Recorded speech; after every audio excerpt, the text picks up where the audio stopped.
नमस्कार, welcome to GS world में आपका स्वागत है। मैं आज पार्ट्स ऑफ सेंटेंस के बारे में बताएंगे। पहले आपको सेंटेंस कितना टाइप के होते हैं, क्लासिफिकेशन ऑफ सेंटेंसेस आपको पहले वाले वीडियो में बताए हैं। अभी बताएंगे जो सेंटेंस होते हैं उनके पार्ट्स, जैसे कि सब्जेक्ट, वर्ब। वर्ब में भी दो पार्ट्स होते हैं, एक एक्सिलरी वर्ब यानी हेल्पिंग वर्ब होते हैं, एक मेन वर्ब होते हैं, और एक होते हैं उसमें एक पार्ट वो होते हैं ऑब्जेक्ट। इसके बारे में आपको जानकारी देंगे। पहला सब्जेक्ट।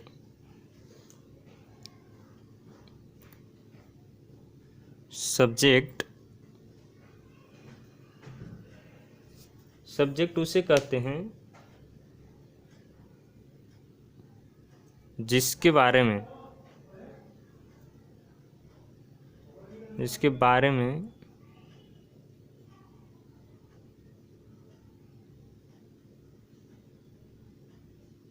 जानकारी दी जाती है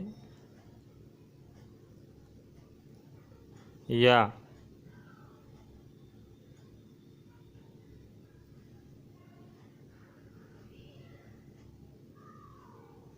वह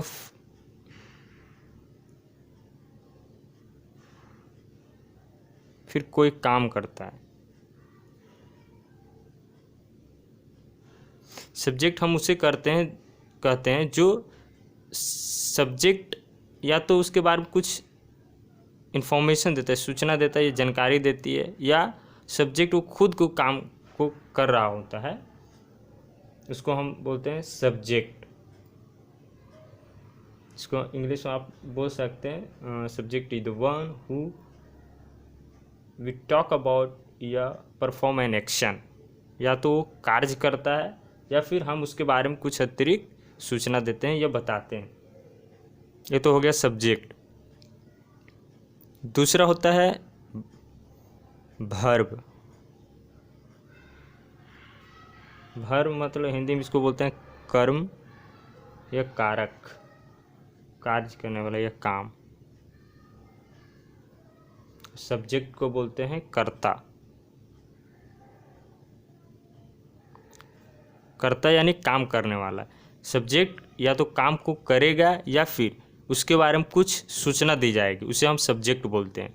वर्ब वो है जो काम होता है, या जो सब्जेक्ट रहेगा ना वो काम को करेगा।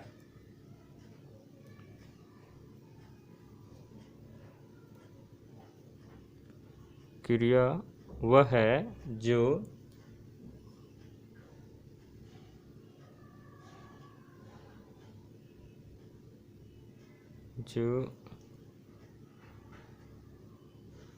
कार्य की स्थिति को भी बतलाता है। स्थिति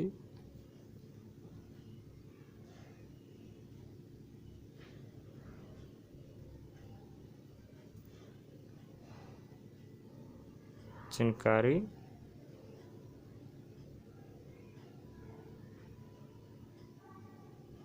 क्रिया वह है जो कार्य की स्थिति की जानकारी देता है या मिलता है, उसे हम वर्ब बोलते हैं। Verb is one which describe action या स्टेट ऑफ सब्जेक्ट। इंग्लिश में हम बोल सकते हैं इसको verb is one which describe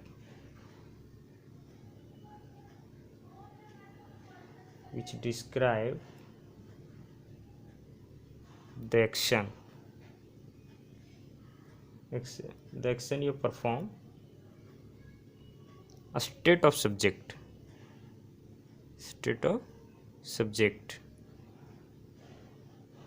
verb उसे कहते हैं जो क्रिया को यानी कार्य की स्थिति को इंफॉर्मेशन देता है। इसका एग्जाम्पल आगे बताऊंगा मैं आपको। अब वर्ब भी दो टाइप के होते हैं। वर्ब या तो मेन वर्ब होंगे, यहाँ पर को बताते हैं।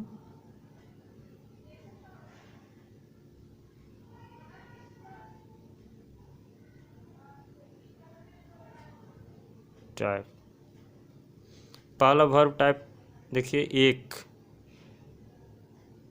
ये इसमें एक होता है मेन वर्ब। मेन वर्ब यानी मुख्य क्रिया।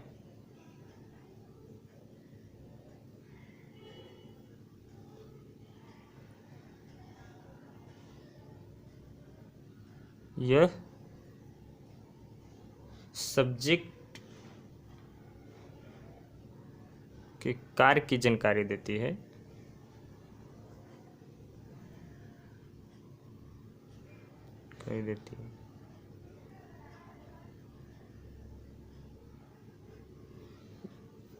ये जो सब्जेक्ट होंगे ना, ये जो मेन वर्ब का में आए, सब्जेक्ट मेन वर्ब को क्या करेगा कि डायरेक्ट ये एक्शन जो भी काम करेगा ना, वो डायरेक्ट काम करेगा। जैसे कोई भी काम हो सकता है, जैसे एग्जांपल आपको बताता हूँ,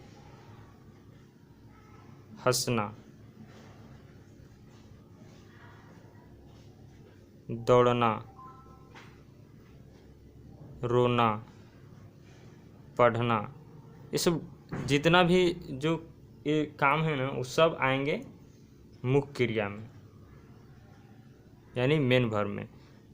ये तो वर्ब का फर्स्ट हो गया मेन वर्ब। एक होता है एक्सिलरी वर्ब यानी सहायक क्रिया। सहायक क्रिया को इंग्लिश में बोलते हैं helping verb. Helping verb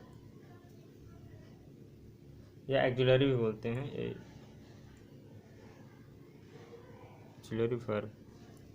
axillary verb भी बोलते हैं इसको, सहायक क्रिया को।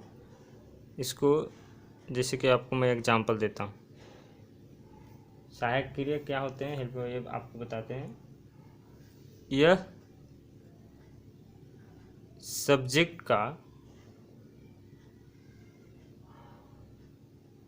अवस्था की जानकारी देता है।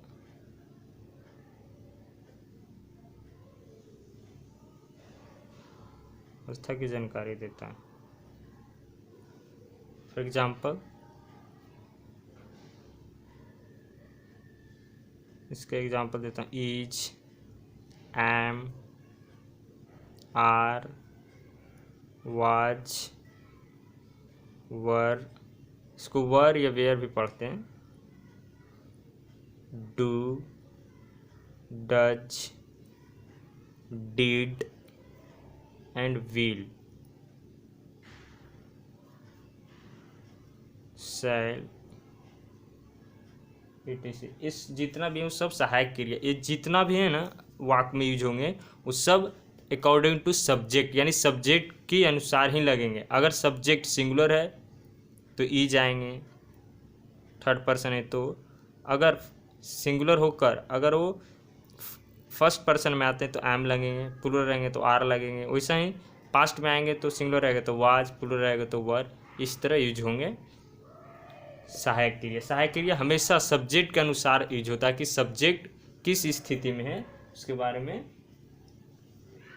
बताता है। वो या तो प्रेजेंट में हो सकता है, या तो पास्ट में हो सकता है, या फ्यूचर में हो सकता है, अकॉर्डिंग टू सब्जेक्ट। उसे हम सहायक क्रिया यानी हेल्पिंग वर्ब बोलते हैं। एग्जाम्पल आपको मैं यहाँ पे बताया क्या होता है हेल्पिंग वर्ब। अब एक लास्ट होता है तीसरा, ऑब्जेक्ट।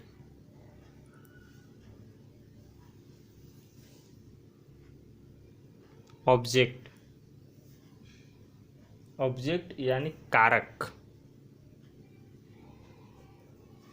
कारक उसे कहते हैं जो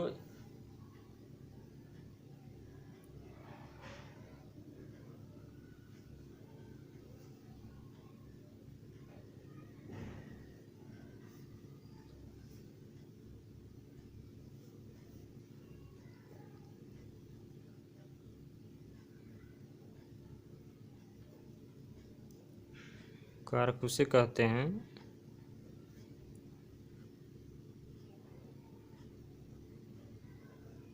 जिस पर कर्ता का प्रभाव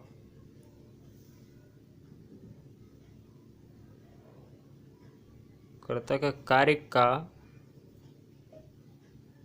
प्रभाव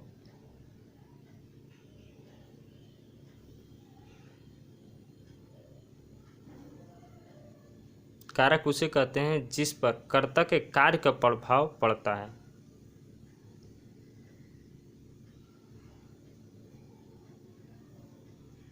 उसे ऑब्जेक्ट यानी कारक कहते हैं।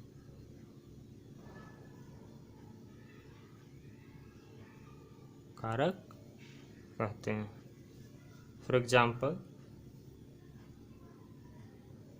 आपको इस सब्जेक्ट, वर्ब, ऑब्जेक्ट, इसका एग्जाम्पल आपको सबको एक में ही बताता हूँ।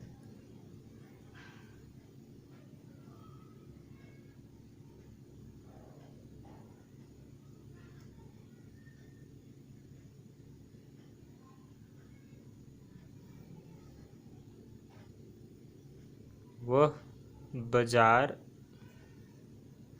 जा रहा है। अब देखिए इसमें सब्जेक्ट, वर्ब, और वर्ब में भी मेन वर्ब और हेल्पिंग वर्ब, ऑब्जेक्ट, ये इसमें सब आएंगे। जैसे फर्स्ट में आपको क्या बताया था, सब्जेक्ट। इसमें देखिए फर्स्ट में सब्जेक्ट क्या है, सब्जेक्ट क्या बताया था आपको, जिसके बारे में जानकारी दी जाती है या फिर वह काम को करता है। देखिए यहाँ पे काम करने वाला कौन है, यानी जो जाने वाले है वो कौन है, वह है, तो ये सब्जेक्ट हो गया। ये क्या हो गया, सब्जेक्ट हो गया, सब्जेक्ट फर्स्ट। अभी नेक्स्ट बताया था वर्ब यानी कर्म, जो काम को करेगा, जो कि वह वर्ब है जो काम को करेगा। अब वर्ब में भी दो होता है, तो इसमें मेन काम कौन है, मेन काम देखिए जो ये कर रहा है, स्थिति की जानकारी, क्रिया की स्थिति की जानकारी देता है, वो मेन वर्ब कहलाते हैं।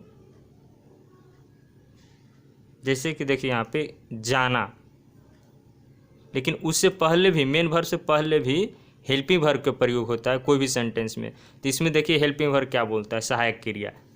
वह सब्जेक्ट अवस्था की जानकारी देती है, वो प्रेजेंट में है, पास्ट में है या फ्यूचर में, उसके बारे में बताता है। तो इसमें देखिए वह बाजार जा रहा है, ये जो यहाँ पर सेंटेंस बोल रहा है वह बाजार जा रहा है, ये प्रेजेंट कंटिन्यूअस टेंस का वाक्य है। इसमें इसका helping verb is, am, are का प्रयोग होता है, लेकिन ये सब्जेक्ट जो है वो सिंगुलर है, इसके लिए इज का प्रयोग होगा।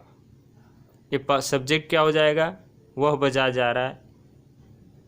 अगर स्त्री के तो यहाँ पर सी लगेगा, अगर जेंट्स के लिए तो ही का प्रयोग करेंगे। पहला सब्जेक्ट, दूसरा क्या हो गया, हेल्पिंग वर्ब है, जो हेल्पिंग वर्ब दिया हुआ है। आइए, हेल्पिंग वर्ब हमेशा सब्जेक्ट के अनुसार प्रयोग किया जाता है। सब्जेक्ट किस अवस्था में है, प्रेजेंट में है, पास्ट में है या फ्यूचर में है। अभी यहाँ पर ये जो वाक्य था इसमें था प्रेजेंट में, इसके लिए इज का प्रयोग यहाँ पे किया। ये सब्जेक्ट हो गया, ये हेल्पिंग वर्ब हो गया, सब्जेक्ट के बाद हेल्पिंग वर्ब दूसरे नंबर पे। अब देखिए क्या मेन वर्ब आएंगे, तो मेन वर्ब क्या बोलता है, मेन वर्ब जो काम को, सब्जेक्ट जो काम करेगा ना वही मेन वर्ब है। तो यहाँ सब्जेक्ट था वो क्या काम कर रहा था, जाने का, इसके लिए जाना को क्या होता है, गो। लेकिन देखिए आईएनजी यहाँ क्यों लग रहा है, क्योंकि जो पूरा ये वाक्य है वो प्रेजेंट कंटिन्यूअस का है, और जब प्रेजेंट कंटिन्यूअस का वाक्य होता है उसकी जो हेल्पिंग वर्ब के बाद जो मेन वर्ब होता है उसमें आईएनजी का यूज होता है, इसके लिए यहाँ पे आईएनजी का प्रयोग किया। अब तो हो गया ये सब्जेक्ट के बाद वर्ब में हो गया हेल्पिंग वर्ब और मेन वर्ब। मेन वर्ब में उसे बोलते हैं जो सब्जेक्ट कार्य करेगा, और हेल्पिंग वर्ब उसे बोलते हैं जो एक इसका जो सब्जेक्ट रहेगा उसका कौन सी स्थिति में, प्रेजेंट में, पास्ट में, फ्यूचर में, उसको हम हेल्पिंग वर्ब बोलते हैं। अभी आता है ऑब्जेक्ट। ऑब्जेक्ट हम उसको बोलते हैं जो काम होगा ना, जो सब्जेक्ट काम करेगा ना, उसका प्रभाव जिस चीज़ पर पड़ेगा वो होगा ऑब्जेक्ट। यानी ऑब्जेक्ट ये हो रहा है, ये मेन वर्ब है, इसको एम भी लिख देता हूँ, ऑब्जेक्ट का ओ, सब्जेक्ट का एस, और हेल्पिंग वर्ब है, तो ये हेल्पिंग वर्ब हो गया इधर। अभी देखिए ये जो ऑब्जेक्ट बताया था मैं आपको, तो बोला था इसमें कि जिस पर कर्ता यानी कार्य जो करने वाला है उसका प्रभाव जिस चीज़ पर पड़ेगा वही ऑब्जेक्ट होगा। तो ये जो एक काम किया वह जाने का, वो उसका प्रभाव किस पे पड़ा, बाजार, वो कहाँ क्या काम कर रहा था, जाने का, तो मेन वर्ब हो गया था। इसका जो प्रभाव वो कहाँ जा रहा था, वो बाजार जा रहा था, इसका जो प्रभाव पड़ा किस पे पड़ा, ऑब्जेक्ट पे पड़ा, यानी बाजार पे। तो ये हो गया मार्केट, इंग्लिश में इसको बोलते हैं बाजार को। तो he is going to market.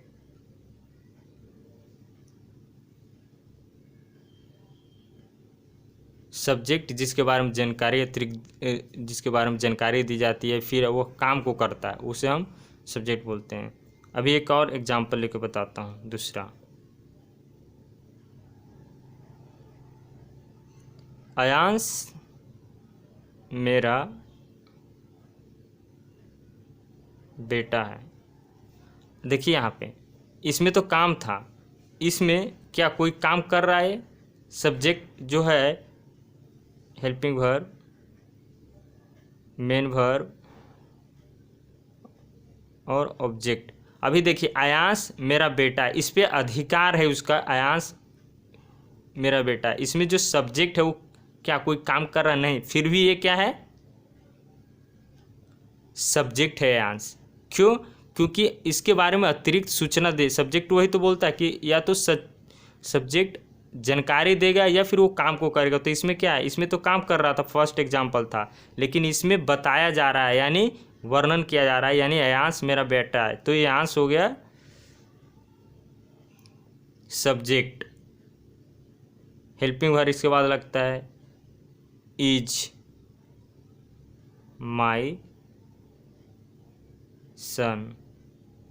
अभी देखिए सब्जेक्ट, इसमें जो अयांश कोई काम कर रहा है नहीं, इसके बारे में अतिरिक्त सूचना दी जा रही है।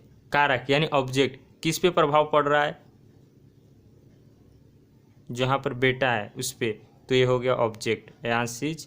इसमें कोई वर्ब है क्या, ये कोई काम कर रहा है क्या, नहीं, इसके लिए यहाँ पे हेल्पिंग वर्ब तो है लेकिन मेन वर्ब नहीं है। ये सब्जेक्ट हो गया, ये हेल्पिंग वर्ब हो गया और ये ऑब्जेक्ट हो गया। जो अयांश है कोई काम नहीं कर रहा है, इसमें वर्ब है ही नहीं मेन, इसमें हेल्पिंग वर्ब सिर्फ लगेगा। मुझे उम्मीद है कि आप समझ गए होंगे सब्जेक्ट क्या होता है, वर्ब क्या हो जाता है। वर्ब में भी दो है, helping verb, main verb. Main verb जो सब्जेक्ट काम करता है वो होता है, और हेल्पिंग वर्ब सब्जेक्ट की स्थिति की जानकारी देता है। इज, एम, आर जितना भी सिंगुलर प्लूरल के अनुसार लगता है वो, और जानकारी यानी फ्यूचर, पास्ट और प्रेजेंट की अवस्था की जानकारी जब सब्जेक्ट काम करता है उस पर अगर लगता है तो उसी को हम बोलते हैं हेल्पिंग वर्ब। मेन वर्ब यानी वो मुख्य क्रिया रहता है जो सब्जेक्ट डायरेक्टली काम करता है, और ऑब्जेक्ट वो होता है जो काम होगा अगर जिस चीज़ पे प्रभाव पड़ रहा है, इफेक्ट पड़ रहा है, उसको हम बोलते हैं ऑब्जेक्ट। मुझे उम्मीद है कि आप समझ गए होंगे सब्जेक्ट, वर्ब और ऑब्जेक्ट। Thank you.